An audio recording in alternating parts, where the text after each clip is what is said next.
I'll be doing a revision of Forest Society and Colonialism and Story of Palampur. This means one chapter each from your social science will be over. So let us come. First of all, if you see, we all know what is forest, यानी कि जंगल. And forest, it means आपके अलग अलग तरीके के जो हैं trees होते हैं. They give you timber, जो कि हम फर्नीचर वगैरह के लिए यूज करते हैं. Fruits, medicinal trees are there. The barks are used for making papers, and of course there are many more things.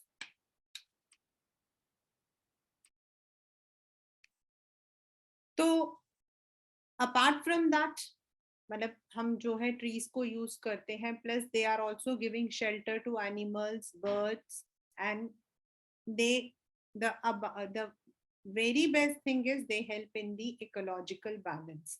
They are the one who support the condensation, आपके flood को रोकते हैं, and that is why forests are very important for everyone. But over the period, जब ये धरती बनी थी तब तो जंगल भी था, सब कुछ था. ओवर द पीरियड जैसे जैसे इंसान आके रहने लगे, तो the forest were cut, either for living or for agriculture or for other purpose. तो cutting and disappearance of forest is called as deforestation. ये वाला जो अब मैं करवा रही हूँ, reasons of deforestation under colonial rule, this is very very important. जब मतलब वो period when the British were ruling over us, specifically एक तो इंडिया का पॉपुलेशन बढ़ गया था. More population means more requirement of food, more requirement of living area. तो किसको आप कहाँ पर आप एरिया को लेकर आओगी? तो जो जंगल होते थे उन्हें काट दिया जाता था. Then secondly, the British wanted कि यहाँ पर इंडिया में जो है जूट, वीट, कॉटन, ओपियम, ऐसे आपके कमर्शियल क्रॉप्स मतलब ग्रो करें, जिससे कि उसको वो लोग जो है दूसरी कंट्री में अपने ब्रिटेन वगैरह में सेल करके दे could earn the money. Then आपके food crops and industrial products were more used in Europe. Moreover उनको ये भी लगता था कि फॉरेस्ट आपका वेस्ट है, अगर उसकी जगह we are using it for some other purposes, it would be beneficial. In the Britain oak trees use होते थे शिप बनाने के लिए फॉर द नेवी. तो वो आपके वहां ओक ट्रीज खत्म हो रहे थे, तो वो यहाँ से ट्रीज को कट करके इंग्लैंड भेजते थे for making the ships. Then spread of railways, because railways आपके जो है, आपका पहला रेलवे था from Thane to Bombay, but slowly slowly slowly हमारा जो रेलवे सिस्टम था वो स्प्रेड हो रहा था. तो हमें फ्यूल के लिए, जलाने के लिए, एंड जो लकड़ी होती है बीच में, दो आपके पटरी के बीच में जो लकड़ी होती है स्लीपर्स, उसके लिए भी कट किया जाता था. This all resulted in the what we call as depletion of our forest. Above all, Britain ने यूरोपियंस को, ब्रिटेन खुद नहीं, दूसरे आपके यूरोपियंस को लार्ज ट्रैक्ट ऑफ लैंड जो है वो रेंट पर दिया था, जिस पर वो टी, कॉफी, रबर जैसे प्लांटेशंस लगाते थे. एग्रीकल्चर होता बेटा जो आपके डे टू डे यूज में हम लोग जो क्रॉप्स ग्रो करते हैं, और प्लांटेशन होता आपका जिसमें एक क्रॉप ग्रो किया जाता है on a large tract of land, जैसे tea estate, coffee estate, rubber estate. Now they were also, they did not want कि जो आपके local people हैं they should cut the trees, they should use the trees. इसीलिए उन्होंने क्या किया, they called one of the experts, जिसका नाम था Dietrich Brandis, who later became the first Inspector General of Forest in India. उसने जो है फॉरेस्ट को सर्वे किया, and he set up the Indian Forest Service Service, then Imperial Forest Research Institute in Dehradun. He restricted the cutting of trees and grazing by introducing the Forest Act, जिसको 2 बार amend किया गया था, paper में आता है कितनी बार, and उसने एक नया तरीका कराया, and that was scientific forestry. Now, what is scientific forestry? I have already made this in on your screen. Means एक ही तरीके का, जैसे प्लांटेशन होता है वैसे प्लांटेशन में क्या है, you are using some agricultural product, कोई कमर्शियल क्रॉप को आप ग्रो करते हो. Whereas साइंटिफिक फॉरेस्ट्री में पेड़ लगाया जाता है एक ही जैसा इन अ रो, जैसे आप लोग स्कूल में रो में खड़े होते हैं वैसे. And then the forest act कैसे, जो बेस्ट टिम्बर्स होंगे they would be used only by the government, and उन एरियाज को रिजर्व फॉरेस्ट का नाम दे दिया गया. फिर कुछ आपके एरियाज थे जिसको सर्टेन प्रोटेक्शन दिया गया था, और उन एरियाज के अंदर अगर ट्राइबल्स को जाना होता था तो they had to take permission, they had to pay some money. And कुछ ऐसे थे जो विलेज फॉरेस्ट, जिनको विलेजर्स गार्ड करते थे, और उसमें जो है they could take the products.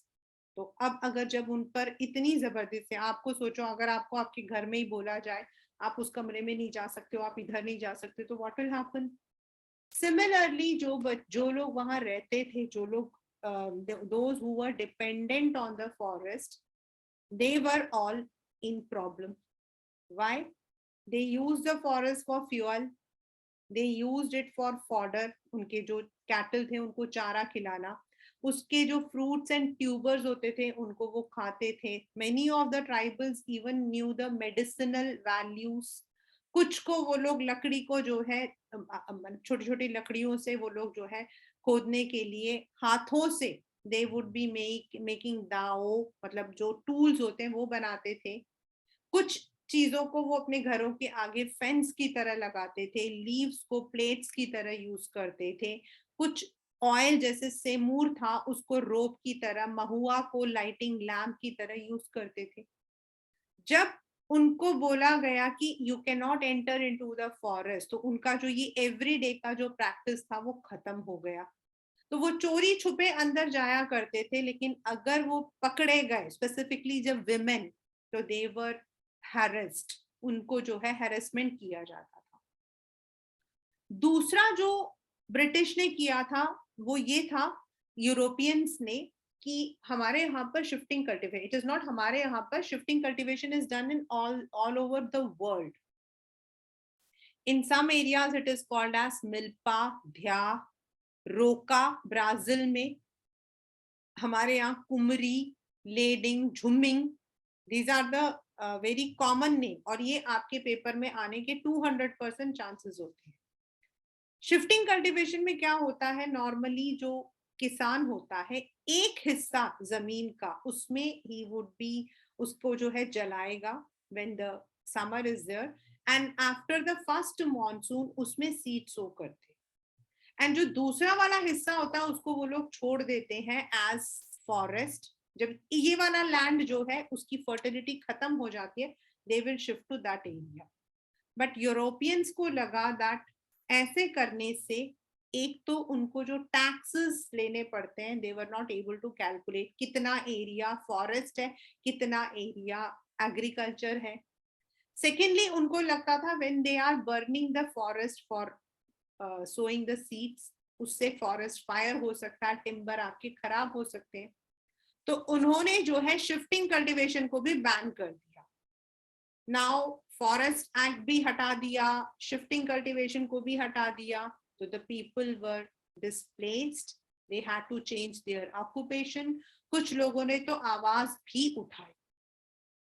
तीसरा जो ट्राइबल्स थे उनका काम था हंटिंग. एक था एग्रीकल्चर, सेकंड आपका था मतलब कि कल्टीवेशन, एंड थर्ड था हंटिंग. लेकिन फॉरेस्ट लॉ के according hunting was also illegal, and if they were caught they were punished. Only hunting was a sport to the British, not for the common people. उनके लिए that was a sport, and in fact वो लोग जो है जो राजा नवाब वगैरह जो है, when they would kill the animals, the wild beasts, तो उनको जो है अवार्ड भी दिया करते थे. But the common people were not allowed. तो इस वजह से आपके जो है जो फॉरेस्टर्स होते थे, they were not even allowed to hunt. ये तो 1972 में Indian wild life act start हुआ था, जिसकी वजह से अब हंटिंग, पोचिंग वगैरह जो है इट इज इलीगल और बैड। तो क्या किया जाए? ये जो लोग थे, those who were working in the forest, जिनके लिए forest was their life, कुछ लोगों ने अपना जो है मतलब की जो ऑक्यूपेशन था उसको चेंज कर दिया। Some people shifted to other occupations, they were not literates, तो उनके लिए जॉब वगैरह मुश्किल था। कुछ लोगों ने जो है ट्रेडिंग करना, फॉरेस्ट प्रोडक्ट मिलते थे, जो मिलता था उसको बेचना। Even in Brazil also rubber tree से वो लोग लैटेक्स यानी कि जो दूध होता है उससे वो उसे कलेक्ट करके बेचा करते थे। इन इंडिया मेनी कम्युनिटीज जो है वो छोटे छोटे अभी भी वो लोग करते हैं, they come over, they sell over the forest products. और इसी वजह से एंड बहुत सारे लोग जो थे, they were also named as criminal tribes by the what we call as criminal tribes by the British. और इन लोगों को जो है they were shifted from their place to Assam, और जहां जहां प्लांटेशंस होती थी, टी, कॉफी, इनफैक्ट इनमें से कुछ लोगों को तो इंडिया से ही बाहर मतलब कि उठा के फेंक दिया, और उनका नाम था क्रिमिनल ट्राइब। अगर वो लोग कुछ भी करने की कोशिश करते थे तो दे वर पनिश्ड। दस द पीपल रिवॉल्टेड, बहुत सारा मतलब कि उन लोगों को जो है रिवॉल्ट किया उन लोगों ने, क्योंकि वो लोग जो है उन जगहों पर उनको सैलरी कम मिलती थी, वहां वर्किंग कंडीशन अच्छा नहीं था, they were not under inland immigration act, they were not allowed to go back to home.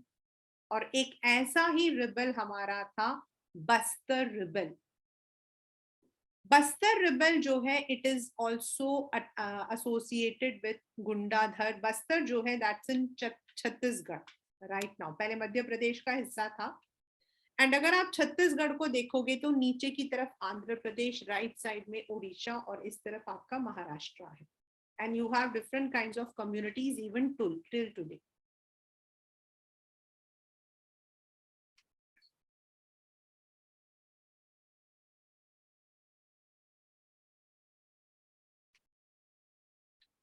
दे उनके साथ में क्या था, उनकी एक अच्छी चीज क्या थी कि they would be speaking different language but they had the same custom and belief also. उनका मानना था लैंड, वाटर, माउंटेन ये सब गॉड का गिफ्ट है and we must protect them by offering them. जैसे आपने देखा होगा जब हमारे घर में फंक्शंस वगैरह होते हैं तो हम भगवान को चढ़ावा देते हैं, वैसे उनको चढ़ावा देना चाहिए। और इसीलिए they would even look after the forest. एक गांव का इंसान दूसरे गांव का जो मतलब की लकड़ी है वो नहीं उठा सकता था। अगर उसको चाहिए, if he wants to take, then he had to pay some money, जिसको हम देवसारी, दंड या मन कहते हैं। And then they would also be a big hunt, जहां सारे विलेजर्स, परगाना जो है वो लोग मिलते थे और सारे इश्यूज को they would be discussing। यानी कि for the tribals forest was just like their god। तब कॉलोनियल गवर्नमेंट ने छत्तीसगढ़ के जो मेन एरिया है वहां पर जितना भी आपका एरिया था उसका 2/3 फॉरेस्ट को रिजर्व फॉरेस्ट कह दिया। और उन्होंने कहा कि ना तो आप इसके अंदर जा सकते हो, ना आप वुड कलेक्ट कर सकते हो, ना आप यहाँ शिफ्टिंग कल्टीवेशन कर सकते हो, ना हंटिंग कर सकते हो। ओनली दोज विलेजर्स जो कि फ्री में काम कर सकते हैं या लकड़ियों को उठाकर लाने में या फिर ट्रीज को प्रोटेक्ट करने में हेल्प करेंगे, उन्हें अंदर रहने की परमिशन थी। अब जो विलेजर्स थे दे वर वेरी मच मतलब कि सफर, वो लोग मिले और उन्हीं में एक था ध्रुवा, मतलब ध्रुवा इज ए कम्युनिटी। उनका एक मतलब कि नेता था गुंडाधर। He started a movement. उसने जो चोरी छुपे, क्योंकि उस जमाने में in front of the British you are not allowed to freely protest. अभी तो हमारे पास में राइट टू प्रोटेस्ट है, तब नहीं था। तो जो मैंगो का जो लकड़ी होता है वो मिट्टी, देन चिलीज यानी कि मिर्ची, एरोस, इनको सीक्रेट कोड में, मतलब जो उनके ग्रुप में आना चाहता था, ये आपका कोड होता था। And then there was a revolt, जिसमें उन्होंने बाजार को लूटा, स्कूल्स को जला दिए, हाउसेस को जला दिए, पुलिस स्टेशन को जला दिया। इवन दो ब्रिटिश ने उन लोगों को जो है रोकने की कोशिश की।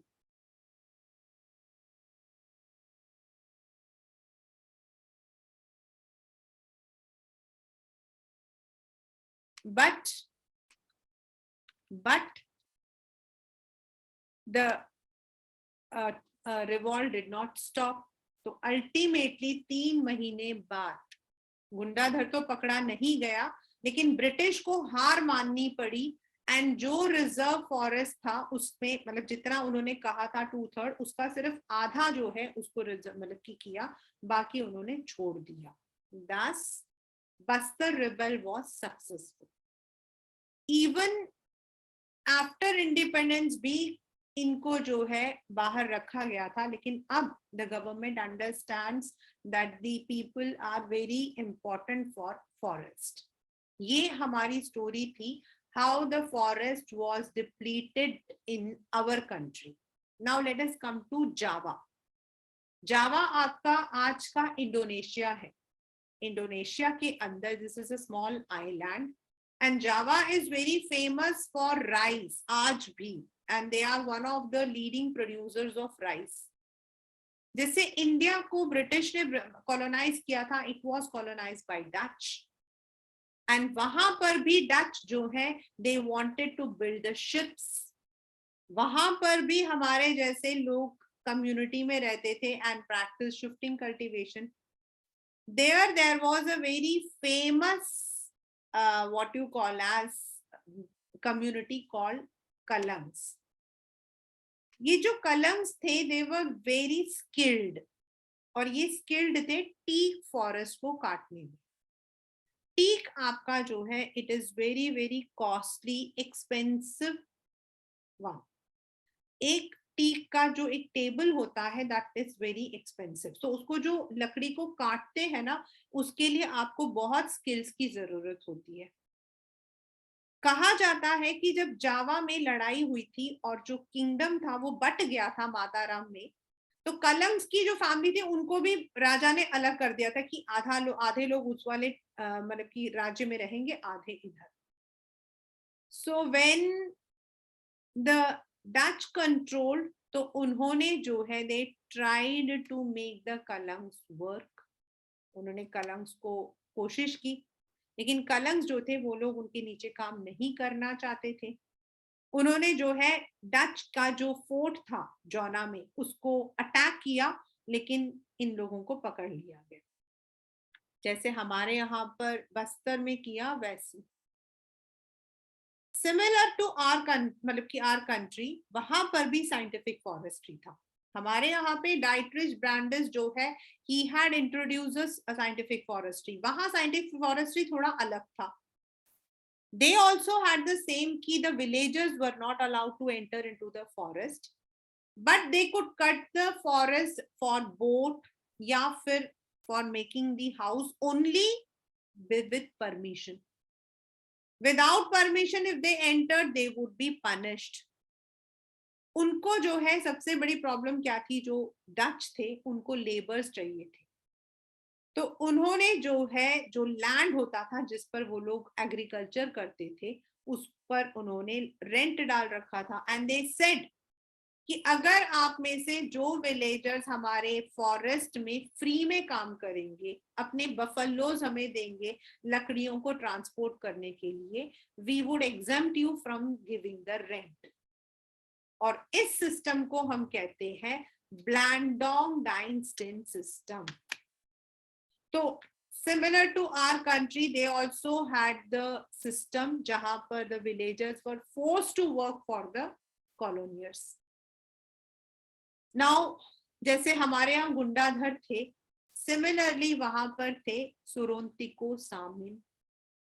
He was a teak forester. उन्होंने कहा कि the forest is not given to you by it does not belong to God. It doesn't belong to people. It belongs to God. And इसीलिए नाउ जब सामीन के जगह पर टीक के वुड को काटने आए जो डच थे, तो even his son in law and there were many people जिन्होंने उन ऑफिसर्स के सामने खड़े हुए, दे ऑल ले डाउन, सब उनके नीचे, और उन्होंने कहा ना तो हम टैक्स देंगे ना हम फाइन देंगे और हम आपको लकड़ियां काटने नहीं देंगे. In our country, similar movement was there in Uttarakhand, जिसको हम लोग चिपको मूवमेंट से जानते हैं. This is how people in Java and India tried to deplete the forest. फिर आए आपके वर्ल्ड वॉर, 1914 to 1945 तक आपका वर्ल्ड वॉर था. इंडिया के अंदर जो है कई चीजों को, मतलब कई जो प्रोजेक्ट थे उसको बंद कर दिया गया, क्योंकि उस वक्त में people were more engaged in war. Java के अंदर जो एरिया था वो क्योंकि इंडोनेशिया का जो वो वाला एरिया है वो जापान का पड़ोसी है, तो जापान ने जब उस एरिया को मतलब कि ऑक्युपाई किया, तो डच ने क्या किया, डच हार गए थे, तो उन्होंने वहां पे जितने भी लकड़ी के 100 मिल्स होते हैं, टी क्लॉक से, उन सबको जलाने की कोशिश की. बट जब जापान के हाथ में वो जगह आ गई, when they took the control, तो उन्होंने फॉरेस्ट को अच्छे से एक्सप्लॉइट किया. एंड जब वो फॉरेस्ट कट गए तो वहां पर जो लोग थे उन्होंने एग्रीकल्चर स्टार्ट कर दिया, यानी कि the forest became the agricultural land. Now after 1980s के बाद जो है अक्रॉस एशिया, अफ्रीका, सब लोगों ने जो है इस बात को महसूस किया दैट हमें फॉरेस्ट में जो रहते हैं ट्राइबल्स कम्युनिटीज, उनको फॉरेस्ट से अलग नहीं रखना चाहिए. To maintain the ecological balance, we need the conservation of forest. There have been many communities who have protected the forest. So now government क्या कहती है, गवर्नमेंट जो है विलेजर्स के साथ मिलकर इन फॉरेस्ट को जो है रखवाली करने की कोशिश करती है. और ये जो मिलकर जो गवर्नमेंट करती है ना, इसको बोला जाता है scientific forestry. This is called as joint forest management. This is called as joint forest management. What is the meaning of joint forest management? Villagers as well as the government, both villagers as well as जो government है, दोनों जो है they try to protect the forest. And इस protect करने के लिए the villagers are given some, उनको कुछ चीजें दी जाती हैं, they are not given everything, कुछ चीजें उनको दी जाती हैं, and they protect the forest from fire and other perishing.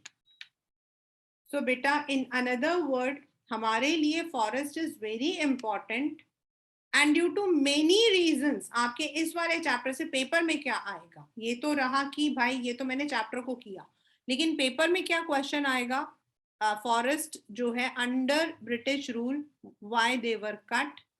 Then Java का जो आपका ब्लैंडोंग डाइन सिस्टम है उसके ऊपर आ सकता है, इफेक्ट ऑफ वर्ल्ड वॉर आ सकता है, एंड हमारे यहाँ पे जो बस्तर रिबल है वो आ सकता है. These are very very very very important from your paper. The next chapter which I am going to do today is story of Palampur. जो नेक्स्ट चैप्टर में कर रही हूँ वो है story of Palampur, and story of Palampur is from your economics and it is a very short.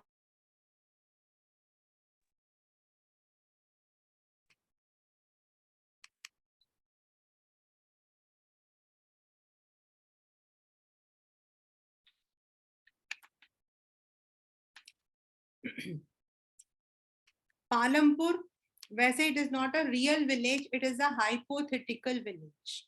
The meaning of hypothetical village means something ऐसा resemble करता है आपके बुलंद शहर के पास इन उत्तर प्रदेश. ये पेपर में आया हुआ क्वेश्चन है, इसीलिए मैं यहाँ पर आपको जो है I am giving you this extra bit. Uttar Pradesh के अंदर जो आपका बुलंदशहर है वहां पर you can see such villages जहां farming is the main activity. Palampur is a well developed village. Why? Because it is well connected through road. वहां पे रोड पक्के रोड्स हैं. नियरेस्ट टाउन आपका शाहपुर एंड रायगंज से it is connected. There is proper irrigation system, school, health centres आपके वहां पर है. टोटल वहां पे पॉपुलेशन इज अराउंड 450 फैमिलीज, जिसमें से 150 families don't have any land. 240 family जो आपके हैं वो स्मॉल आपके हैं एंड 60 है आपके large and medium farmers. The main M of any production, जब हम कोई भी काम करते हैं, चाहे हम हमारे पास जो है हम फैक्ट्री लगा रहे हैं या फिर हम एग्रीकल्चर करते हैं या फिर हम लॉयर हैं, मेनली हमारा होता है गुड्स, सामान या सर्विस देना. और उनके लिए हमें किस किस चीजों की जरूरत पड़ती है? लैंड, लेबर, फिजिकल कैपिटल यानी कि मशीनें और पैसा, एंड ह्यूमन कैपिटल यानी कि दिमाग. तो इन पालमपुर लैंड जो है वो फिक्स्ड है. आफ्टर इंडिपेंडेंस हम लैंड को जो है, क्योंकि बॉर्डर ड्रॉ हो गया है तो हम उसको एक्सपैंड नहीं कर पाए. तो कैसे उसी लैंड में, this is one of the very very very important question in your paper, उसी लैंड को हम कैसे यूज कर सकते हैं?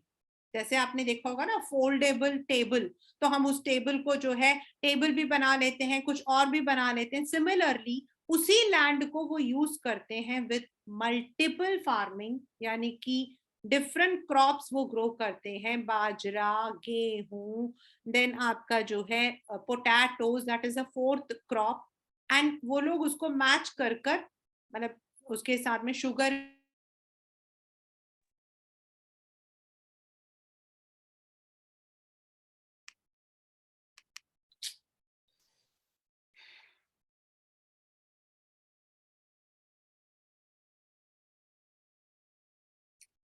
The next is modern farming. Multiple farming में क्या था? They are using different kinds of एक ही जो जमीन है उसको काट काट कर, या फिर sometimes 2 crops ऐसे करके, sugar cane, potato, wheat and bajra. Whereas next आप वो करते हैं, मतलब कि कुछ एरियाज में, not everyone can do it, some of the farmers also go for modern farming. Now what is modern farming? Modern farming का मतलब है जहां पर they are using the high yield variety seeds, जिसमें आपके सीड्स कम लगते हैं लेकिन आपका जो आउटपुट होता है वो ज्यादा होता है. जैसे पहले वहां पर कम मात्रा में जो है गेहूं थे, but now after HYV seed it has tripled, 3 गुना ज्यादा है. Then they also have insecticides they use, क्योंकि HYV seeds के लिए आपको insecticides, pesticides, high variety of tools use करना पड़ता है. तो ये दोनों तरीके से multiple farming and modern farming से they are using the same land to produce more. ये पेपर का एक इंपॉर्टेंट क्वेश्चन है. बट मल्टीपल फार्मिंग की वजह से, because of high use of insecticides, high use of fertilizers, आपका जो सॉइल है वो आपका खराब हो जाता है. सेकेंडली जो आपका वाटर टेबल है, ओवर इरिगेट करने की वजह से पानी जो ग्राउंड वाटर होता है उसका लेवल भी कम हो जाता है. Next is labour. पहला था लैंड, तो हमने देखा कि लैंड को वो कैसे यूज कर रहे हैं. Labour in Palampur is abundant, बड़े मात्रा में. वहां लेबर ज्यादा है, काम कम है, और इसीलिए बिकॉज लेबर ज्यादा है और काम कम है तो जो लेबर्स होते हैं उनको वेजेस बहुत कम मिलते हैं. एंड दिस जी, ये जो वेजेस होते हैं ये डिपेंड करता है कौन सा क्रॉप है. जैसे मेन क्रॉप्स है शुगर केन या व्हीट तो उनको ज्यादा पैसा मिलता है, लेकिन बाजरा या आलू होता है तो उनको कम पैसा मिलता है. और इसकी वजह से क्या हुआ है? One of the important question which came in DAV, this results in migration of people. उनको अपनी जगहों पे काम नहीं मिलता base, and more over agriculture is a seasonal activity. जब आपकी हार्वेस्टिंग होती है, जब आपकी सीड को हम सो करते हैं तो काम होता है, बाकी टाइम नहीं होता, तो they migrate to the cities. ये पेपर का एक क्वेश्चन था कि why do people migrate in Palampur. Third is, पहला हमने पढ़ा land, second is labour, third is physical capital. Physical capital के अंदर आपके आता है मशीनें, देन आपके मनी। तो ये कहां से आता है, मशीनें कहां से आती है, मनी कहां से आता है?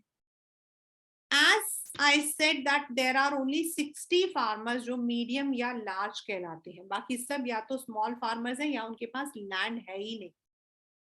तो जो स्मॉल फार्मर्स हैं, this is one of the very very very repeated question of paper.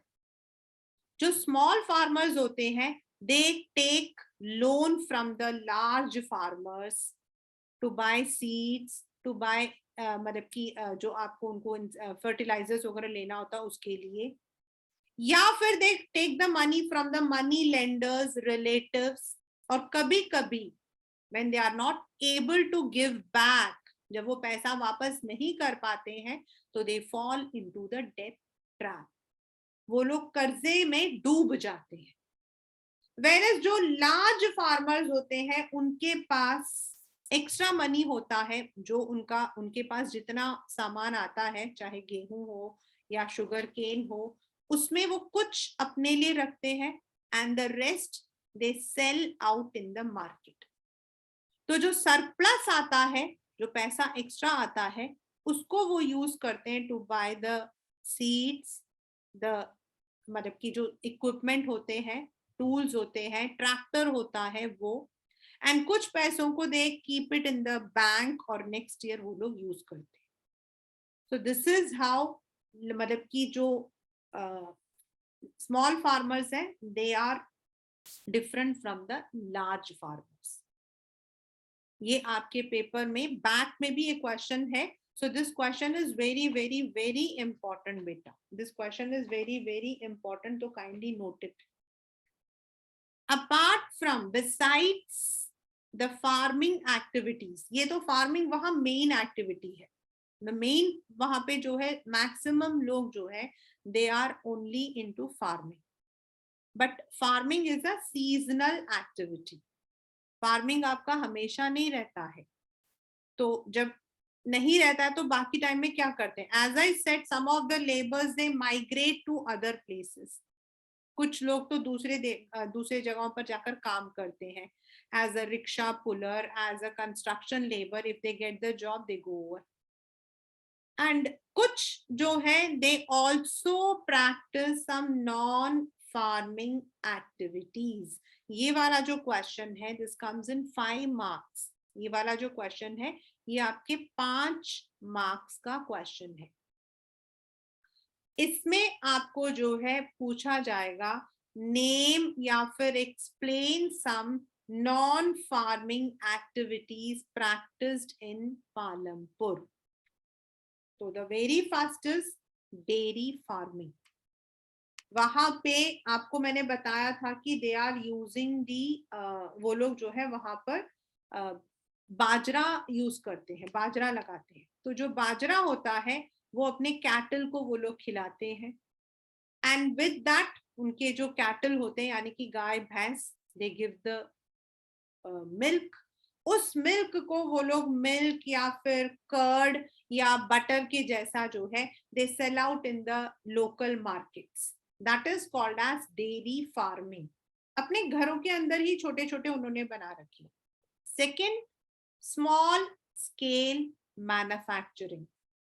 इसमें क्या है, again they don't go to the, मतलब उनके घरों में उनके पास बड़े बड़े जो कोई वर्कशॉप्स नहीं है, कोई फैक्ट्रीज नहीं है, अपने घर के अंदर ही या फिर छोटी सी दुकान लेकर आटा की चक्की, गेहूं को जो है आटे में तब्दील करना, या फिर गुड़ बनाना, जैगरी, पल्सेस, देन आपके जैसे स्टोरेज होता है, कोल्ड स्टोरेज होता है पोटैटोज के लिए, वो ऐसे आपके छोटे छोटे which could be done in the home itself, वैसे वहां पे स्मॉल स्केल मैन्युफैक्चरिंग है जिसमें घर के लोग ही काम करते हैं. सम पीपल जिनका घर बस स्टैंड वगैरह के पास में है, उन्होंने अपने घरों को आगे से शेल्टर बढ़ाकर जो रोजमर्रा के खाने पीने की चीजें हैं, जैसे आपने देखा होगा near the market, near the bus stop you have the eateries like samosa and all, तो वो लगा लेते हैं. या फिर they have the day to day जो घर के मतलब कि ग्रोसरी का सामान होता है, परचून का जो सामान होता है, they sell out that. Some people who are having good money, they even have invested in transport. Transport से क्या फायदा होता है? एक, जिन्होंने बस लगा रखे हैं, लोगों का आना जाना दैट इज मतलब कि इजी. सेकेंडली, जिनके पास ट्रैक्टर्स हैं, जब वो लोग अपना प्रोडक्ट लेकर बेचने के लिए जाते हैं, तो वापस आते हुए जो शॉपकीपर्स होते हैं, वो लोग उनसे सामान मंगवाते हैं कि आप आते हुए ये सामान ले आना. उससे जो ट्रांसपोर्टर्स होते हैं उनको पैसा मिल जाता है and shopkeepers get their items. And in this manner dairy farming, small scale manufacturing, shops, transport, and above all they also have the computer institutes. वहां पर जो है कंप्यूटर इंस्टीट्यूट भी है, जिसको वहां पर जो वहां पे जो रहते हैं उन्होंने क्या कर रखा है अपने घर, मतलब कि वहां छोटा सा एक इंस्टीट्यूट बना रखा है. 2 विमेन है, 2 औरतें हैं जिनको कंप्यूटर अच्छे से आता है, तो उनको उन्होंने जो है ट्रेनिंग ली हुई है, तो वो यहाँ पर बच्चों को जो है they are giving the training. Thus, besides what we call as production, the people in Palampur are also hardworking. They are also trying to earn the money. तो ये जो हमने चैप्टर पढ़ा है, why we have studied in economics, this is because this shows कि हमारे India का जो इकोनॉमी है, जब हम कहते हैं कि इंडिया में मतलब कि इतना पैसा है, तो ये जो इकोनॉमी है ये ऐसे एग्रीकल्चर से ऐसे आता है. And those people who are working in the agriculture, उनको ऐसे ऐसे जो है they have to face the problems. And when you are having anything, आपके पास चाहे बिजनेस हो, मान लीजिए कल को आप you want to have your own business, then you need land, you would need people who will be working in them, you would be needing some equipment, some money, and also some knowledge. If you all are watching, and if you're not watching, I would definitely request you to watch Shark Tank. You will find out how people are using their entrepreneurship skills. But in many areas in India, land आपका fixed रहता है. Land तो fix ही रहता है, कहने का मतलब है you can not expand it. तो उसी लैंड को कैसे यूज करते हैं, ईदर थ्रू मल्टीपल क्रॉपिंग और मॉडर्न फार्मिंग. आपके पेपर में difference between multiple cropping and modern farming भी आ सकता है. Multiple means growing different crops. Like in Palampur they have 4 main crops. आपका जो है wheat, then sugar cane, then bajra, jowar, and 4th is आपका potato. Modern farming का मतलब है using the HYV seeds, insecticides, pesticides and all. पहले क्या था in Palampur, they use the Persian wheel. ये मैंने बना रखा है, if you can see. They use this wheel जिसमें पानी आपका निकल के बाहर आता था. But due to the electricity, due to the incoming of electricity के वहां पर आने की वजह से उनका जो ये प्रॉब्लम है using the Persian wheel with hand, वो खत्म हो गया. Now they all have the tube wells. उनके यहाँ पर ट्यूब वेल्स है, आप लेफ्ट साइड में देख सकते हो, जिससे क्या होता है, they are having ample water, और इसकी वजह से they are able to grow more outputs. Green revolution का जो हिस्सा है वो आपका Punjab, Haryana and some parts of Uttar Pradesh में देखा गया था. तो this is where they are using it, but पहले ऐसा नहीं था. Then but when it comes to labour, तो वी हैव सीन, हमने ऊपर देखा था कि 450 में 150 families are landless, यानी कि वहां लेबर ज्यादा है, काम कम है. This results in low wage. And then जो पैसा मिलता है लेबर्स को, गवर्नमेंट ने तो फिक्स कर रखा है कि per day you have to pay this much, and it is rural and urban के लिए अलग अलग होता है. लेकिन वहां पर the people work at a very meagre low income, मतलब बहुत कम पैसे में भी काम करते हैं. क्यों? काम तो मिले. लेकिन जब उन्हें काम नहीं मिलता है, then they all migrate from that place. When it comes to money, capital या फिर आपके सामान होता है उसके लिए, तो the small farmers do not have money, they borrow it. Whereas जो medium and large farmers होते हैं उनके पास surplus होता है, वो savings करते हैं. तो कई बार small farmers fall into debt trap. Besides the production, we also have some non-farming activities which can come as a 5-marker question. So it is dairy farming, small scale manufacturing, shops, computer institutes, and transport. So this is the story of Palampur. In today's class, we have revised 2 chapters simultaneously. With this, in the last class, I have revised geography, political science. Today I have revised economics and 1 chapter of history. आपके ये 4 chapters अच्छे से हो गए हैं, right? Once go through the video if you want. Once go through the book and notes, and then you would be able to ace the exam very well.